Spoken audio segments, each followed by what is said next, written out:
Assalamualaikum warahmatullahi wabarakatuh. Perkenalkan, nama saya Aidil Sanjaya. Saya dari jurusan Sejarah Peradaban Islam, Fakultas Adab dan Humaniora, Universitas Islam Negeri Alauddin Makassar. Jadi pada kesempatan kali ini saya akan menyampaikan salah satu cerita, yakni Lontara Minurana Suppa.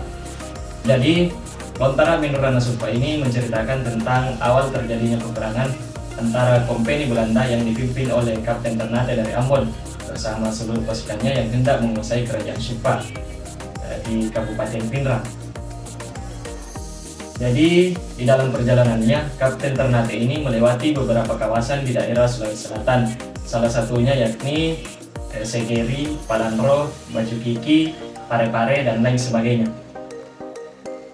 Ya, jadi diceritakan pada saat memasuki kawasan Tanete, Kapten Ternate ini langsung menuju ke Sauraja. Sauraja di sini artinya yakni istana. Jadi pada saat memasuki istana, Kapten Ternate ini langsung bertemu dengan Raja Tanete. Ia pun kemudian mengajak ke Raja Tanete untuk melakukan perundingan, di mana ia ingin mengajak Raja Tanete untuk bekerja sama dan tunduk terhadap perintah yang diberikan oleh Kapten Ternate. Jadi setelah melakukan perundingan yang cukup lama, Raja Tanete pun menyatakan diri untuk siap dan menerima tawaran tersebut. Ya, jadi diceritakan orang suruhan kompeni Belanda, dalam hal ini Kapten Ternate, sampai jualah di kerajaan Suppa dan langsung bertemu dengan Raja Suppa. Ia kemudian mengatakan bahwa ia ingin bekerja sama dengan Raja Suppa untuk menghindari yang namanya peperangan, dan sebagai konsekuensi atas penolakan tersebut, Kapten Ternate mengatakan bahwa jikalau nantinya terjadi peperangan antara kompeni Belanda dengan kerajaan Suppa yang mungkin tidak dapat terhindarkan lagi, maka tentunya ini akan berimbas kepada daerah-daerah tetangga yang ada di kerajaan Suppa.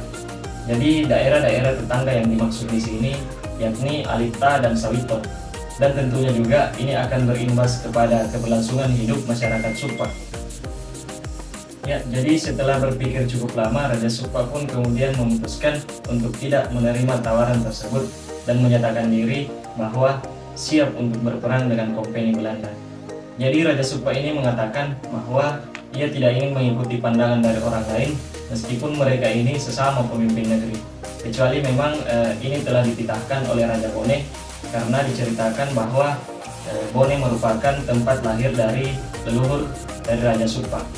Ya, demikianlah Raja Suppa memutuskan untuk berperang melawan pasukan Belanda yang demikian banyaknya. Bahkan dikisahkan bahwa kapal-kapal dari kompeni Belanda yang berangkat dari Betawi, atau lebih tepatnya Jakarta, ternyata telah sampai di pelabuhan Suppa. Raja Suppa kemudian yang mendengar hal tersebut tidak merasa gentar demi menjaga tanah kehormatan Suppa. Ia pun kemudian memberikan arahan kepada pasukan-pasukannya atau orang-orang suruhannya untuk menuju ke medan perang.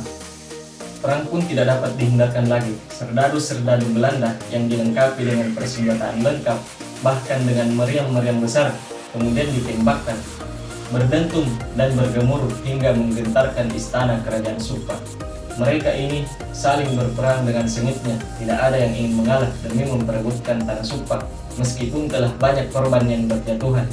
Bahkan dikisahkan bahwa Raja Suppa pun ikut serta dalam peperangan tersebut dengan membawa keris diikat pinggangnya, lalu menunggangi kuda untuk menuju ke medan perang.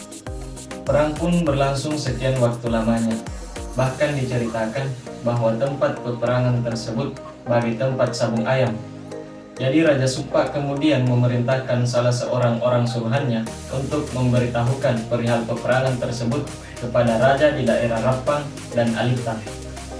Datanglah beribu-ribu pasukan dari raja di daerah Rappang dan Alita yang ingin membantu Raja Suppa untuk mempertahankan tanah Suppa.